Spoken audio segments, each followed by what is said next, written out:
तो इस प्रकार भगवान ने कहा, पुत्रो जब तक प्रीतिर्न यावन मयि वासुदेवे न मुच्यते देह योगेन तावत्। ये संसार का चक्र तब तक छूटने वाला नहीं, कष्टकारक, दुखकारक, क्लेशदायक, जब तक हमारा प्रेम संपूर्ण रूप से भगवान में न हो जाए।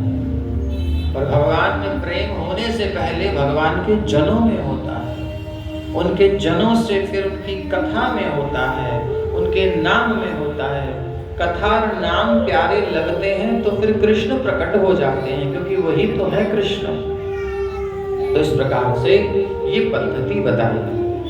तो 100 राजकुमार थे, 100 में से 81 बन गए ब्राह्मण। क्षत्रिय पुत्र हैं लेकिन बन गए ब्राह्मण। कर्म कांड ये बड़े सुंदर।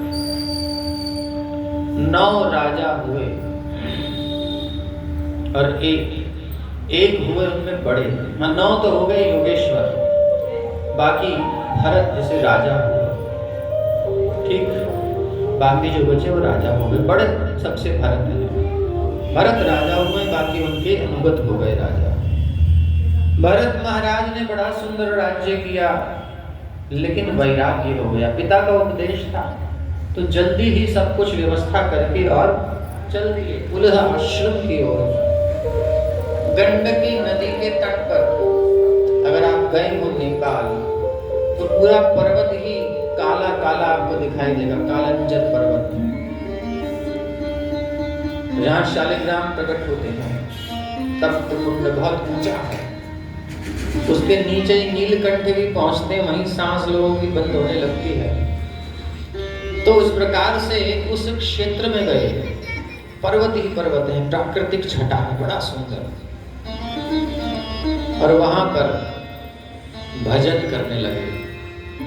बड़ा सुंदर भजन हो रहा था, मन समाहित होने लगा था, भाव की अवस्था आ गई थी। आदौ श्रद्धा ततः साधु संगत भजनो क्रिया ततो नर्तन नृत्यस्य ततो निष्ठा रुचिस्ततः अथ भाव की अवस्था आ गई थी। लेकिन तभी भगवान की इच्छा कुछ और थी। वो ये दिखाना चाहते थे कि अगर कोई भाव की अवस्था को ही प्राप्त कर ले तब भी उसका पतन हो सकता है, इसलिए साधु संग जरूरी है। तो भरत महाराज के सामने जलपान कर रही थी नदी में, यहीं बैठे थे, स्नान कर रहे होंगे या जो भी। हिरणी जल पी रही थी, तभी शेर की गर्जना हुई। उससे घबरा करके वह गर्भिणी हिरणी छलांग मार गई नदी में और वहीं उसका गर्भ श्राप हो गया। वो मृग शावक गिर गया। हिरणी कहीं गई, फिर लौट कर नहीं आई, शायद कहीं मर गई। अब ये बालक का क्या होगा? इस बालक को लेकर के इन्होंने उसका पालन किया।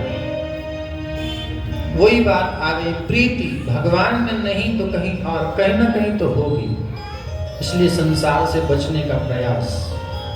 तो अब इस शावक का ध्यान रखते रखते, इसको हर समय पास रखते, प्रेम करते करते और इसको यथावश्यक जो ये खा सके उसकी खोज करते करते इसमें आसक्ति बढ़ने लगी और भगवान की माला कम होने लगी। ये हो सकता है, इसलिए साधना में बहुत सावधानी की आवश्यकता होती है।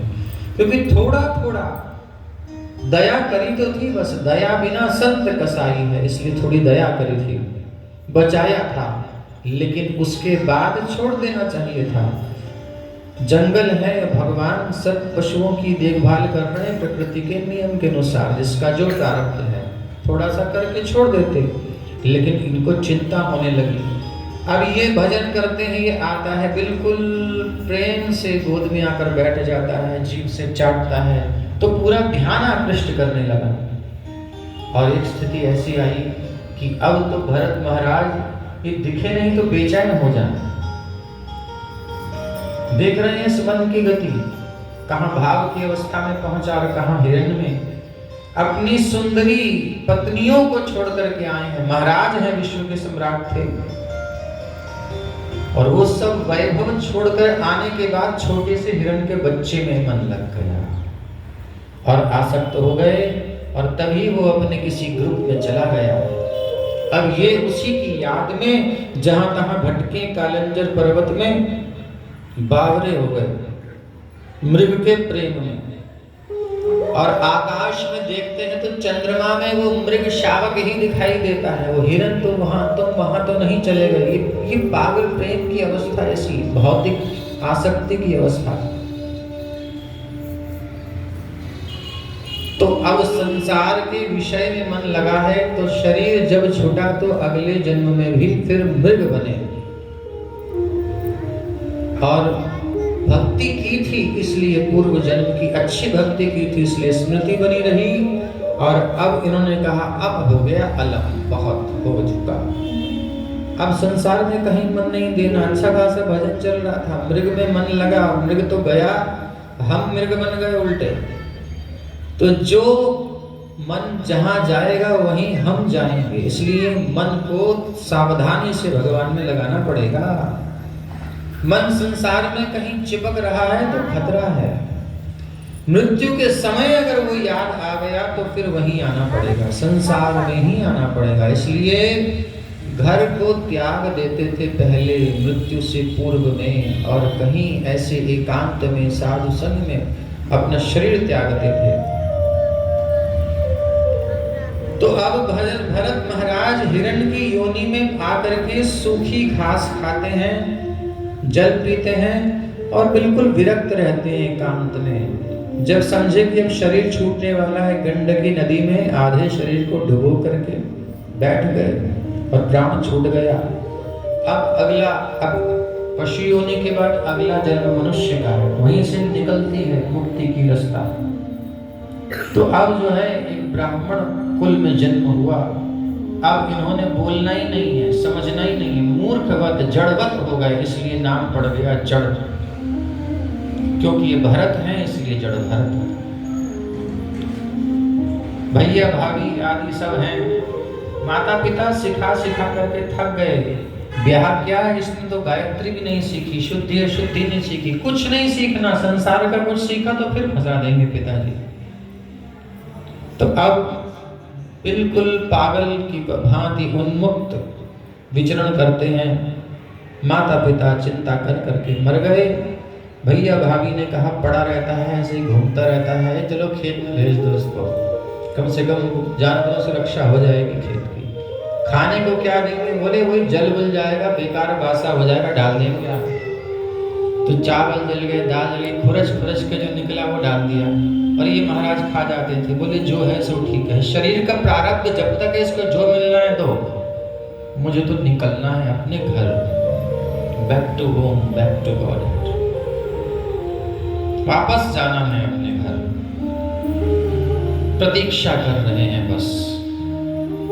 कुछ लोग थे वो सोचते थे देवी को बलि चढ़ाएंगे तो देवी की कृपा मिलेगी, सो उन्होंने किसी व्यक्ति को पकड़ा, नर पशु को, लेकिन वो तो जान बचा के भाग गया।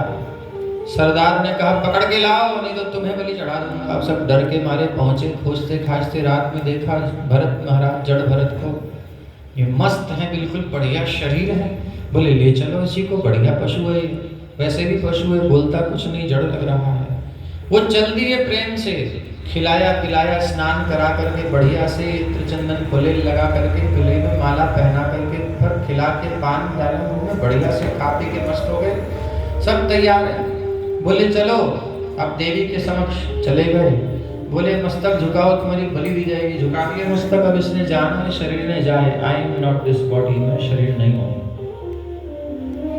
ये कहना आसान है लेकिन ये स्थिति है इनकी। मस्तक झुका दिया और जैसे ही खड्ग को चलाना चाहा उस बधिक ने, देवी भद्रकाली से ये सहन नहीं हुआ, वैष्णव तेज सहन नहीं हुआ। उसने कहा मेरे समक्ष कैसे नहीं हो सकता।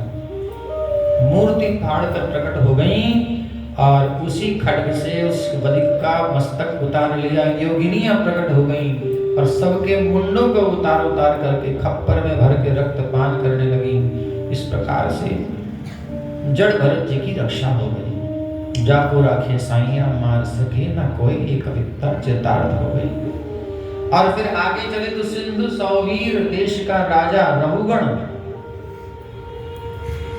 जा रहा था उपदेश लेने के लिए, सत्संगार्थम। मार्ग में ये मिल गए।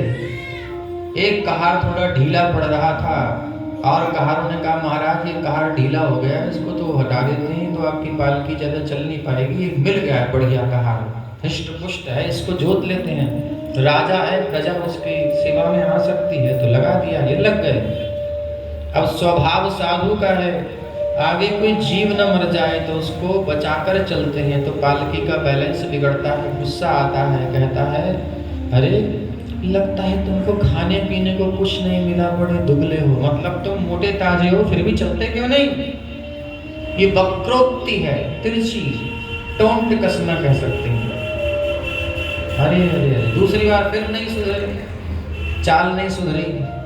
अरे अरे अरे, जानते नहीं हो तुम, मैं तुम्हें दंड दूंगा, राजा हूं मैं।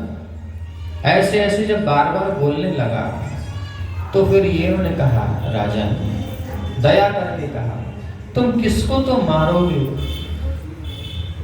और किसको दंड दोगे? मैं ये शरीर हूं ही नहीं, तुम इस शरीर को दंड दोगे। और तुम कहते हो तुम्हें बहुत वजन लाद दिया गया है, तो वजन मुझ पर नहीं है, शरीर पर पड़ा है। अब उसने कहा ये तो आत्मबोध संपन्न कोई परमहंस है। तुरंत उतर गया पालकी से, चरणों में पड़ गया, महाराज आप कौन हैं? आपकी वाणी तो कुछ और ही कह रही है, आपका स्वरूप तो कुछ और ही है। आपने कहा आपको कोई कष्ट नहीं हो रहा, पालकी का भार आपको अनुभव नहीं होता, ऐसा कैसे हो सकता है? बटलोई में पतीले के अंदर जब हम पानी डालते हैं और उसके अंदर हम चावल डालते हैं तो नीचे आग लगाते हैं, तो वो आग जो है पहले उस पात्र को गर्म करती है, फिर वो पानी को गर्म करता है, उसके संपर्क से वो चावल भी गल जाते हैं। तो इस शरीर में मन है, मन के साथ और आत्मा है, ये जीव इसी शरीर में सब है। तो जब इस शरीर को कष्ट मिलता है तो कहते हैं ना आत्मा को कष्ट हो गया, तो क्या आत्मा को कष्ट नहीं होता? बोले नहीं, ये सब कहने की बातें हैं, अनभिज्ञ लोग ऐसा कहते हैं आत्मा को कष्ट होता है। आत्मा को कोई कष्ट नहीं होता, न जरा न मृत्यु, कुछ नहीं होता आत्मा का। ये केवल अहम तक पहुंच होती है।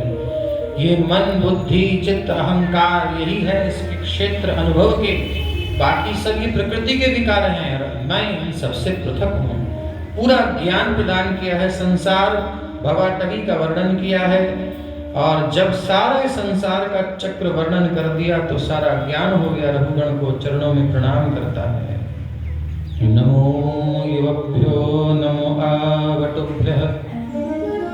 आपके चरणों में मैं प्रणाम करता हूँ, जितने भी भगवत भक्त हैं सबके चरणों में मैं प्रणाम करता हूँ। महाराज एक बात तो बताओ, ये मुझे अवस्था मिलेगी कैसे? मैं तो पंडिताई सोचता था, सुन सुन करके मैं सब कुछ समझ गया। हम लोग श्लोक याद कर लेते हैं, पढ़ लेते हैं, अर्थ अनुवाद कर लेते हैं, सोचते हैं हमने पढ़ ली, भागवत हो गई, हम ऐसा सोच लेते हैं, पर ये कुछ नहीं है। ये तो अभी आपने एक अंश में भागवत का आश्रय लिया है। अब भागवत की कृपा होगी तो वो अंदर से अनुभूति भी होगी उस प्रकार की, वो पूर्ण भागवत है। तो कैसे होगा? रघुगणै तपसा न ज्ञाति न चेज्यया निर्वपणात् गृहाद्वा न छन्दसा नैव जलाग्निसूर्यो विना महत्पादरजोभिषेकम्।